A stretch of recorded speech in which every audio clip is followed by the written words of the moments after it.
Welcome everyone to a new episode of Daily Anime Talk, where I go over some of the most recent episodes from the latest season. I'll be going over the episodes from the most recent Wednesday and Thursday. There's about 8 episodes in all that I watched. So the first thing I watched was The Greatest Demon Lord is Reborn as a Typical Nobody, episode 2. Ard and Irina have now grown up and started at a new school, with everyone knowing Ard is a prodigy and the child of the two heroes. He wishes he could have a lower profile, but he will manage. In the new classroom, Ard witnesses someone bullying another classmate, Ginny. Ard and Irina step in and they all argue.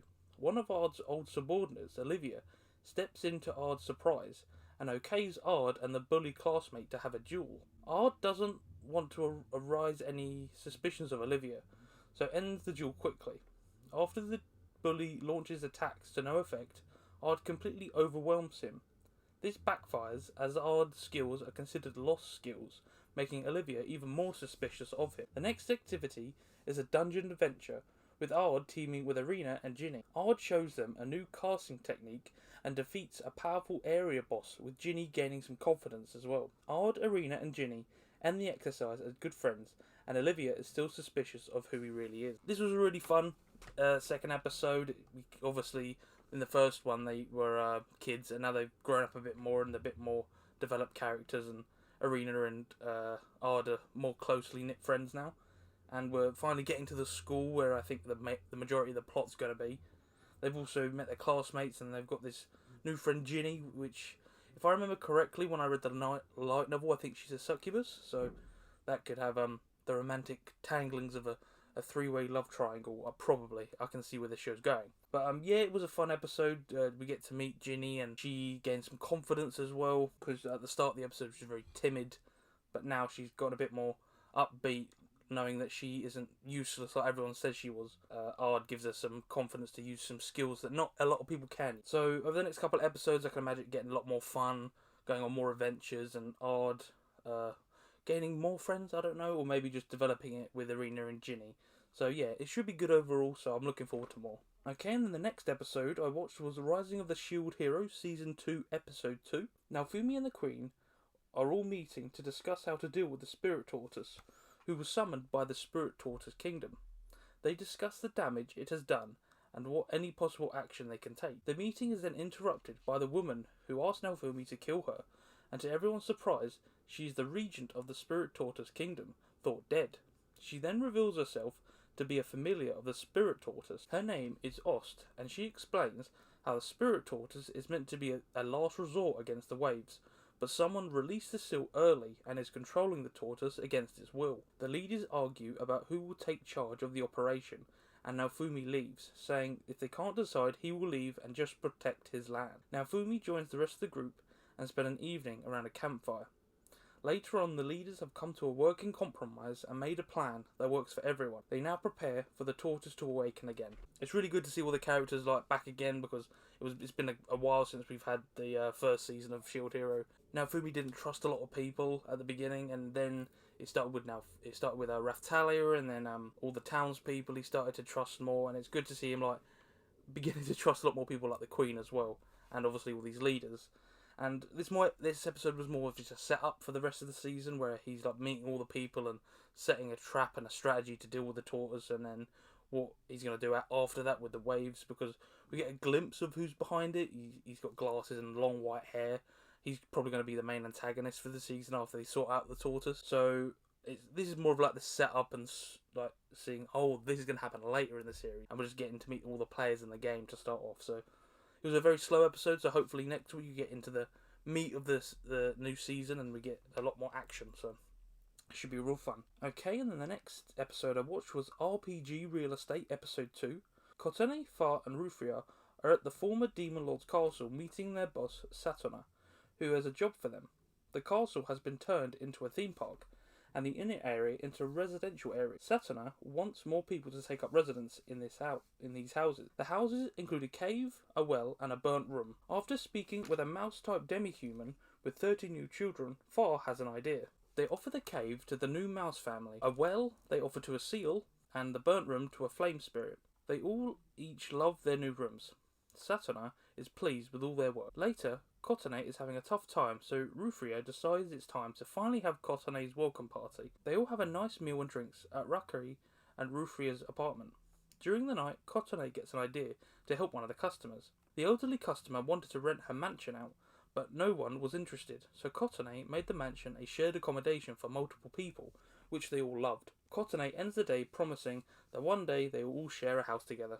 This is a really wholesome series. It's just these four girls just renting houses out to people and finding new apartments and then saying, oh, would you like to live here? And it's not just humans, it's like all these demi-humans and as it described, the mouse family. It's like it's just really wholesome stuff. They just had a party together and just had a fun time all round. So it's not particularly action-packed, even though it is in a fantasy world. It's just real estate, which you wouldn't think was exciting at first, but it's very wholesome and sweet, and it's just a nice time, really, because some of these series I'm watching this season are very action-packed, and it's nice to have a sit back and relax for one season. So I imagine the next episode and after that is just going to be more real estate, or just getting to meet more characters who are selling the houses, but you never know, there could be an overarching story. We'll have to wait and find out. Okay, and the next thing I watched was Birdie Wing, episode 2. With both Eve and Aoi coming face to face, they start their one whole round of golf. They change to the hardest hole on the course, with Eve going first. There is a forest between the start and the hole, which everyone usually goes around, but Eve goes straight through, getting stuck near the other side. Aoi then goes next, taking the traditional route, but to Eve's surprise, Aoi uses an immense amount of spin on the ball to get even further than she did. Eve then takes her shot, getting close to the green.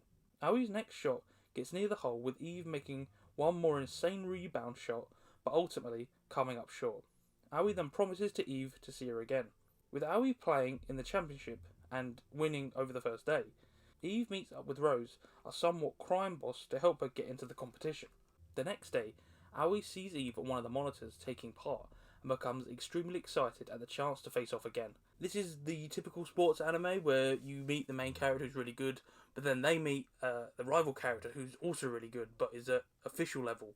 So it's kind of that very stereotypical character, but it's still fun overall because I'm having fun just seeing them banter back and forth. With Eve has this strong style of golf where she just hits the ball and sends it flying, whereas Aoi has this technical side where she has all the spin and she has the diagrams in her head of all the courses, so she knows what she's doing all the time.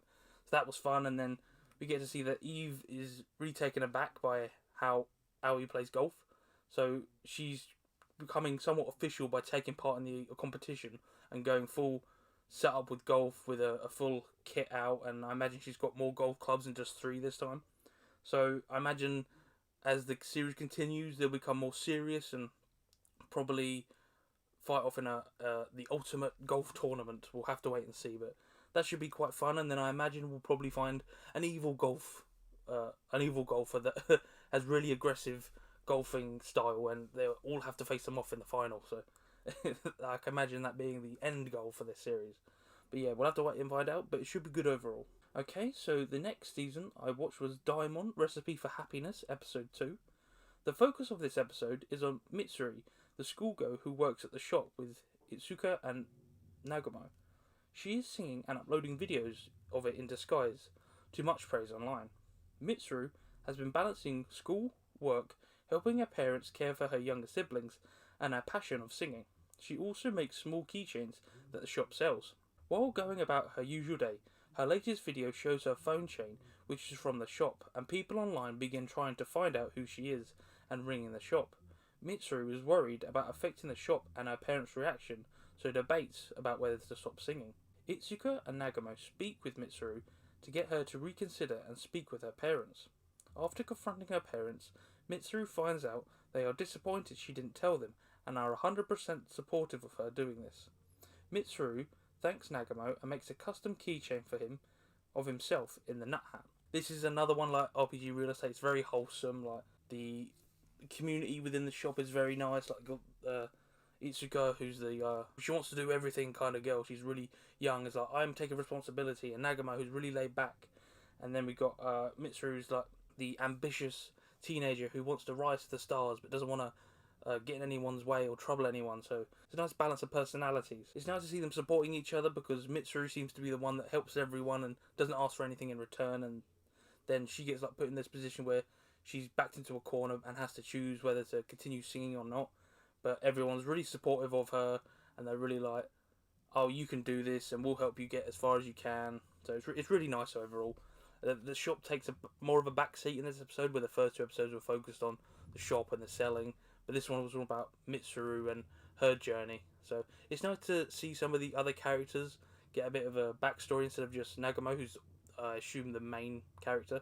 But yeah, so I imagine she'll become more relevant because she'll become closer to Nagamo. So that should be good. We'll get to see more of the other characters, so we'll see who gets the highlight next. So, okay, and then the next episode I watched was Skeleton Knight in Another World Episode 2. Ark takes up a quest for a young girl to accompany her on a herb collection and protect her.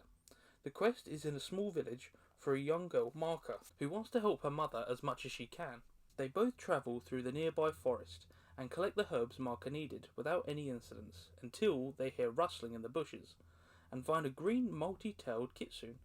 Ark heals the fox, and it shows its thanks and stays with Ark, and it becomes his new friend.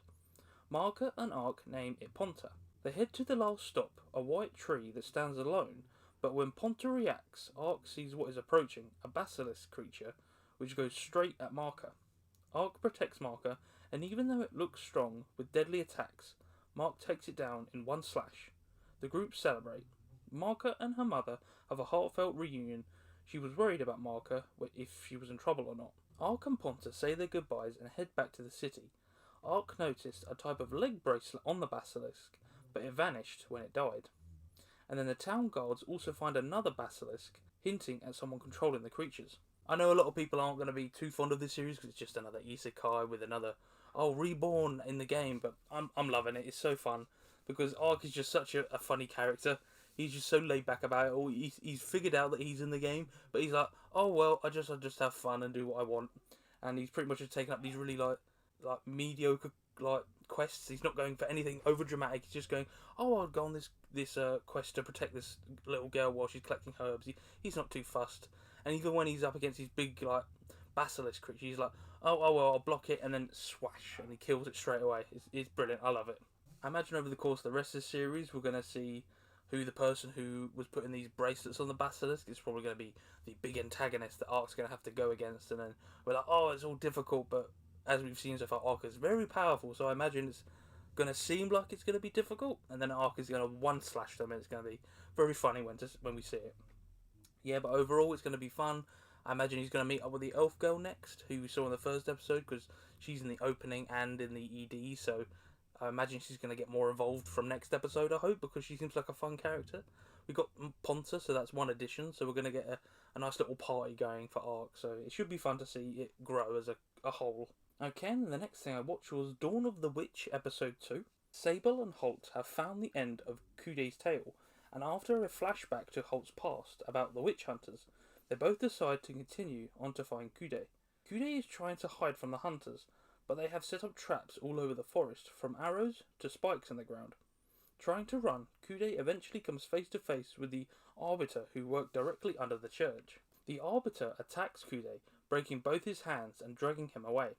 Kude realizes he cannot give up and keeps resisting, and before the Arbiter can kill him, Rox appears to save him. Rox is a match for the Arbiter, but hears Sable and Holt approaching, so takes Sable hostage. He makes Rox hand over her staff, but Holt finally shows her courage and attacks. The Arbiter then reveals Holt is a church spy, but Sable isn't bothered. Sable then grabs the staff after it called to him and passes out. He wakes up with the area devastated, but everyone is safe. Rox then reveals that the only reason the staff didn't kill Sable is because he has limitless magic, which is why he can't control it. The group then head home. This is a good continuation of the previous episode where it left it on a big cliffhanger, like, oh no, the witch hunters are here, but we get to see that Sable isn't this useless character that everyone seems to see him as, like he's bottom of the class and everything, but he's actually got unlimited powers to everyone's surprise, and he's like, oh, okay, that makes a bit more sense, because the staff was like literally calling out to him, like, pick me up and use me, and then we didn't get to actually see what happened, but it was like a flash of light, so I imagine he turned into this godly character with all the power in the world, and it just kind of faded away as he passed out. But it should be fun to see how that shows itself in later episodes, where he'll probably get to control his power a bit more and maybe get his own staff to use and point the magic at instead of just kind of like blowing up like a bomb kind of power. Like, but yeah, it was fun. I got to see Rox is an interesting character because she's like the mentor, even though she acts like a kid still. Whole shows that she has a difficult background, but she's going to grow as a character clearly. And Sable clearly has a lot more to do because he still has no memory. So I imagine we're going to get a lot more of his backstory over the next few episodes, and his character arc will become a lot more clear about what's going to happen to him in the rest of the season. But yeah, it was overall good, so I'm looking forward to see how all the characters continue onward. Okay, and then the last episode I watched was Miss Shachiku and the Little Baby Ghost, episode 2. Fushihara is having another late night workday, but this time he's feeling a bit under the weather and decides to rest a bit. After sleeping for a while, and Yuri trying to convince her to go home, Fushihara goes home and Yuri accompanies her. Fushihara tries to finish her work while sitting in bed, but falls asleep. Yuri sees how messy Fushihara's apartment is and decides to clean up for her. Fushihara seems to remind Yuri of her mum, and it makes her happy to help. Fushihara wakes up later with a clean room, some rice ball snacks on the table, and a sleepy Yuriha resting on her leg. Back at work, Fushihara is joined by another co-worker, Rukio, for a late night. Yuri sees how hard they are both working by bringing tea, snacks, and back rubs. This all freaks Rukio out at first, but then just thinks it's Fushihara being nice. At the end of a long day, Fushihara goes to leave, but tries to find Yuri first and finds her fast asleep on a sofa. This is probably one of the most moe and just laid back and cute shows that is this whole season. It's just Fushihara being tired and then Yuri being, please go home, please rest, and it's just adorable, and Fushihara thinks it as well, and every time she sees Yuri she gets a boost of energy, but that annoys Yuri even more because she just wants to go home and rest. And this pretty much exemplifies that. She got ill from working too much, and then Yuri's just looking after her, giving her snacks, cleaning for her, and it's just sweet. So it was fun overall. And hopefully we get to see the 3 other characters, so that should be good. And then we'll get to see a whole bundle of cuteness this whole season. And Fushihara will faint from all the cuteness that she has to endure every day. So that should be fun going on. Okay, and then that's it for Wednesday and Thursday. There were a lot of episodes, I think it was about 8 overall, so that was fun. But yeah, so if you did enjoy the video, make sure to like and subscribe to keep up to date with all the new stuff I'm going to be uploading. And then, yeah, leave any comments for any recommendations for any other shows I haven't picked up, because there are a few that I'm not following, but if they're worth the wait, then make sure to comment and tell me they're worth it. But until then, I hope you enjoyed the episode, and I'll see you next time.